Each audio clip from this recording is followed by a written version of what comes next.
And a few months later, she heard back and she said, after I received your attack email, and she had taken the negative. One of the unfortunate things about the trait of high sensitivity, it seems that if a highly sensitive person can take something negatively, they will.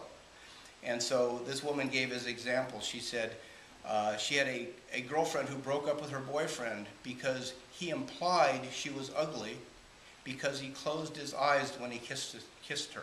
Highly sensitive people, give the non-highly sensitive people the benefit of the doubt. They probably don't mean to hurt your feelings. They don't probably mean to be as critical. I get a little nodding back there. Do you take things personally? I do. You do? Okay. Well, both of you were nodding. I'd be nodding too if I weren't holding the camera. It's funny, I was giving one of these talks a couple of years ago, and one of the guys had just been in a car wreck and he was wearing one of those neck braces. And I talked about the trait of high sensitivity, needing alone time, great appreciation for art and nature and music. And he kept, as you're doing, he started nodding, and I was afraid he was going to hurt his neck. I was afraid he was going to hurt his neck because he kept wanting to nod in agreement. And in many cases, the trait of high sensitivity is shared by that 15 to 20% of the population, but in many cases, highly sensitive people felt they were the only ones who felt this way. One of the ongoing lines on the highly sensitive websites is, what planet are you from? Figuring this can't be the planet for a highly sensitive person with wars and bombs and pollution.